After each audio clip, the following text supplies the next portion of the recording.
il y a ce qu'on appelle l'IA prédictive, c'est-à-dire qu'elle peut prévoir les flux dans les centres culturels, les musées. C'est par exemple le jardin d'acclimatation et Vulcania, pour citer ces 2 parcs d'attractions, se sont dotés de cette intelligence artificielle qui permet d'adapter à la fois la nourriture dont on va avoir besoin dans les restaurants, mais aussi le personnel, en fonction de plein de paramètres extérieurs. Est-ce qu'il fait beau? Est-ce qu'il y a des manifestations, etc. C'est ce qu'on appelle... Donc c'est à destination de l'entreprise de tourisme, mais pas forcément Exactement, des visiteurs. mais nous, on va en bénéficier parce qu'on aura une visite beaucoup plus agréable. Oui, bien sûr. Voilà, Ce sera ça s'appelle plus fluide l'IA prédictive. Et dernière IA, vous l'avez peut-être vu, c'est dans les avatars.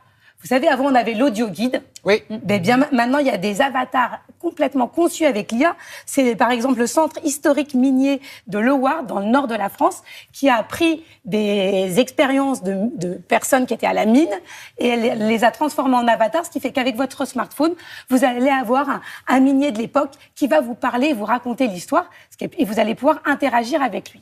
Donc, elle est déjà quand même très présente. Et donc, l'intelligence artificielle dans ce secteur concerne quelle proportion d'acteurs et de consommateurs? Alors, vous vous dites, finalement, je ne l'ai pas souvent utilisé, c'est pas pour moi, c'est naissant. Mais je suis allée interviewer Erwan Simon, qui est leader, parce qu'en France, on est très bon en intelligence artificielle, spécialiste de l'IA dans le tourisme.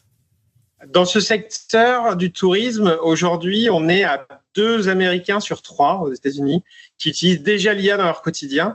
En France, on est seulement à 1 sur 3. C'est déjà beaucoup, mais ça veut dire qu'il va y en avoir de plus en plus et probablement très rapidement. L'IA dans le tourisme, elle va toucher tous les acteurs du tourisme, que ce soit des offices de tourisme, quand on va vouloir conseiller des voyageurs, 24 heures sur 24, 7 jours sur 7, dans toutes les langues. L'enjeu qu'on a tous, d'un point de vue responsabilité collective, c'est comment on fait une IA responsable, comment elle est utile à la société et comment elle crée les emplois de demain.